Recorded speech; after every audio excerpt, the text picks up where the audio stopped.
Opening up the UFC 314 main card, we have an interesting matchup between Nikita Krylov and Dominick Reyes. Nikita Krylov, 30-9 in his career, 3-2 in his last 5. He's coming back after 2 full years away. He's taking on Dominick Reyes, 14-4 in his career, 2-3 in his last 5, and he is riding back-to-back wins. And the reason this is an interesting matchup is because Nikita Krylov is a very good fighter, but he has been gone for 2 full years. He's well-rounded. He's got good wrestling, good striking. He's got good forward pressure. He'll mix in the striking and the grappling very well. He's got solid takedowns. He averages more than 2 per fight. And he's coming off that win, which was a dominant grappling win over Volkan Ozdemir, where he had 7 takedowns. But again, 2 years ago. He's taking on Dominick Reyes, former title challenger, who people still won't shut the hell up about, that he almost beat John Jones one time. But since then, he got smoked 3 times. Knockout, knockout, knockout. Took some time off, came back. He has 2 wins back under his belt. He's a big dude. He's got all the tools.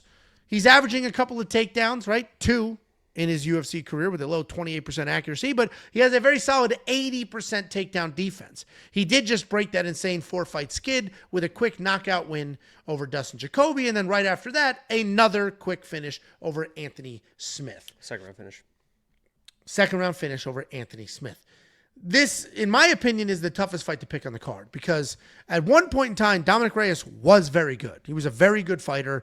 And then, honestly, I think the worst thing that ever happened to him was almost beating John Jones because then he convinced himself the arrogance he had about him after that didn't work well. It worked against him, and he didn't improve. He didn't make adjustments, and he just got slept by Jan, slept by Yuri, slept by Ryan Spann, and then he took the time off. And now he's back. And he seems to be putting it together, but we didn't really see a full bar. The Dustin Jacoby win is actually an unbelievable win. That's a great win. Dustin Jacoby is very good. What the hell is so funny? I actually think it was Dustin Jacoby's birthday the other day. I met Dustin, great guy, really great guy. I was laughing because somebody said he's a fucking big guy. Yeah, he came up to me at the Apex. He's like, "Can I get one of those videos?" He literally was like, "Can I get one of those videos?" I was like, "I mean, yeah, maybe Dustin next time you're an underdog, I guess." But somebody said Angelo likes to eat corn the long way. That's what I was laughing. Okay. All right. Well, listen. Dominick Reyes beat Dustin Jacoby. That's a quality win. He just beat Anthony Smith. That's not really a great win. Nikita Krylov, without the 2-year layoff, is the pick 100 out of 100 times. With the 2-year layoff, makes it a little tricky. I think Nikita Krylov still wins this fight. He is going to be the pick, but I think this is very hard. I struggled. I went back and forth on this one because 2 years out is a very long time. What do you think, Jakey boy? Yeah, this is, it feels like there's a couple kind of public dogs that people are like leaning on, and there's a lot of live dogs on this card, so it's a little bit more mixed in this week, but it feels like Dominick Reyes, people really like him in this fight, and I kind of get it, right? It seems like he was a title challenger. People think he should have been the champion, and now he's regained that form with back-to-back finishes. So now he's just going to run back through the division, and maybe that happens, right? It'd be an awesome story if it does, and I'm not necessarily an anti-Dominick Reyes guy, but I think those fights might be a little bit of fool's gold because he didn't look like he was that real defined because he was getting issues in his striking defense, and that's why he was getting knocked out. He comes in against Dustin Jacoby, and he kind of looked like the same person. He just ended up finding the shot before Dustin could.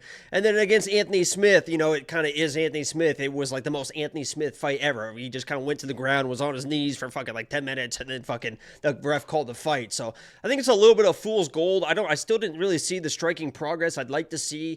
And Krylov, I mean, he will just get in your face. And if he's in this dude's face and he hasn't shored up that defense, he's probably going to get cracked. And if he gets cracked, Krylov can either, keep punching, or maybe that's when he goes to the grappling. He can hurt you either way, on the ground or on the feet, and I just think it's a little bit of fool's gold. I need to see it maybe one more time with Reyes before I start betting him even as a dog, but I'm on the Krylov side, and I actually played him as well. Yeah, I agree with you. With the one more is perfect. If he beats Nikita, all right, I'm bought in. You're right. But Anthony Smith, you could argue that Dustin Jacoby was a fluke. Anthony Smith's old and it's not a fluke. crazy. He found the shot, but you get my point. You don't really see anything with early knockouts. You don't really Correct. see development. It would have been cool, especially against a guy like Dustin Jacoby, who's an a high-level fighter. Obviously, it's great to knock those guys out, but to see him dominate somebody, which you probably have to do to Krylov. Krylov's a tough dude. That's when he knows he's really, really back. So maybe that's his fight, but I don't think it's going to be. Well, and I'll tell you right now, Nikita Krylov's resume is better than Dominick's. Even in his his losses are better. Dominick lost to John Jones. He's been fighting some good people for a long time. A very long time. And and a couple of those are losses, but Dominick has built a career off losing to John Jones. And Dominick Reyes he's not a pussy either. So I think the best bet here is that there's probably going to be a finish. I mean, Krylov's going to get in his face, and I think Dominick Reyes is probably going to be a sink or swim again, to where he's going to find a shot or he's getting dropped again probably. No, it should be a fun fight. It's on the main card for a reason. I am looking forward to it. $8,800 from Nikita. If you are squarely on that side, it could make sense. He just had 7 takedowns in his last fight, which again was a few years ago. But he has hands as well. Dominick Reyes, $7,400 coming off back-to-back finish wins with a whole bunch of finish wins in his career. That could make sense as well. So whatever side you're on, you probably do need to play one of these fighters in your DraftKings fantasy lineup. And if you want to check out what the rest of the tools have to say, what the artificial intelligence says, the optimizer, what the fight simulator says, you can do so now. WeWantPicks.com. Click Become a Member. It's $10. You unlock literally every single thing we view instantly on the spot.